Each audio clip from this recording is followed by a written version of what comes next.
সুপ্রিয় দর্শক, আসসালামু আলাইকুম। রিপা রান্নার রেসিপি থেকে সবাইকে স্বাগতম। আমার আজকের রেসিপি তেলে ভাজা কেক। একটি ডিম আর কিছু উপকরণ দিয়ে তৈরি করে নিতে পারবেন। যারা নরম কেক পছন্দ করেন তারা চাইলে এই কেকটি বানিয়ে নিতে পারেন। এর উপরটা একটু মুচমুচে হলেও ভিতরটা একদম নরম তুলতুলে।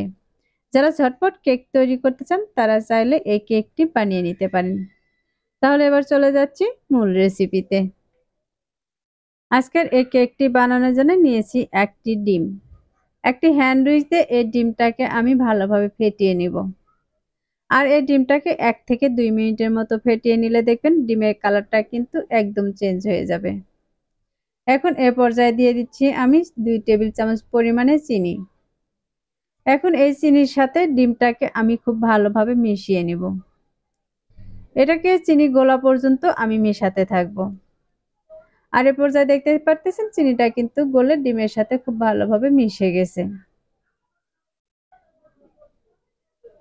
আমার এই ডিম আর চিনিটাকে মিশিয়ে নেওয়া হয়ে গেছে। এখন এর মাঝে দিয়ে দিচ্ছি আমি 1 টেবিল চামচ পরিমাণে তেল। এখন এই তেলটাকেও আমি এই ডিম চিনির সাথে খুব ভালোভাবে মিশিয়ে নিব। এটাকে মেশানোর পরে দেখবেন এর কালারটা কিন্তু আরেকটু চেঞ্জ হয়ে যাবে। এখন এই সবগুলো কিন্তু খুব ভালোভাবে মিশিয়ে নেওয়া হয়ে গেছে।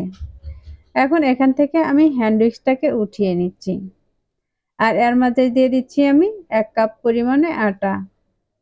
আপনার আটা বা ময়দা যেকোনো কিছুই দিতে পারেন। দিয়ে দিচ্ছি সামান্য পরিমাণে বেকিং পাউডার।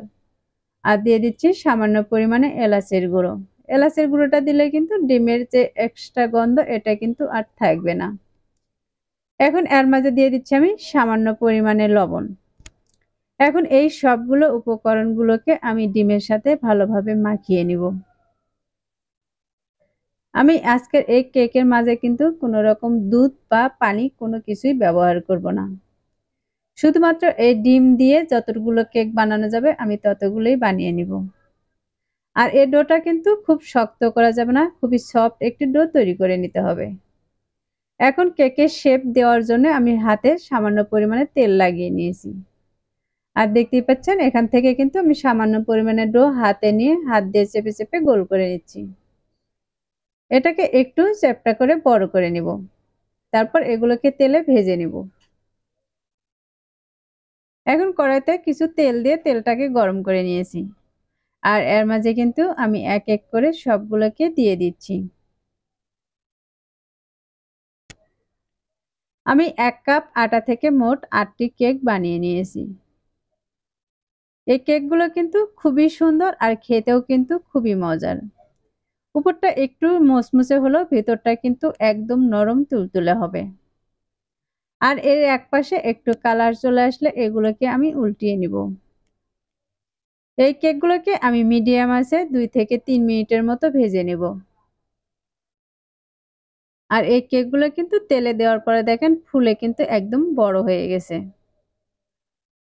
আর এগুলো কিন্তু দেখেন খুব সুন্দর একটি কালার চলে এসেছে। এই কেকগুলোকে আমি আবারও উল্টিয়ে দিচ্ছি।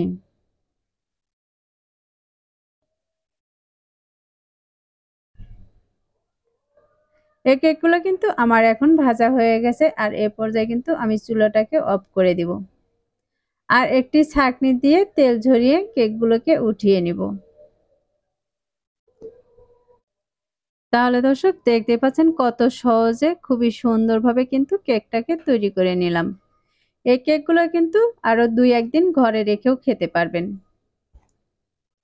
হাতের কাছে থাকা সামান্য কিছু উপকরণ দিয়ে কিন্তু এত সুন্দর কেক বাসায়ই তৈরি করে নিতে পারবেন। এই কেকগুলো কিন্তু ছোট থেকে বড় সবাই কিন্তু খুবই পছন্দ করে। আমি এখান থেকে একটিকে ভেঙে দেখিয়ে দিব এর ভিতরটা কতটা সফট হয়েছে। আশা করছি আমার আজকের রেসিপি আপনাদের কাছে খুবই ভালো লেগেছে আর সহজে লেগেছে। রেসিপিগুলো ভালো লাগলে ভিডিওতে একটি লাইক দিয়ে শেয়ার করার অনুরোধ রইল।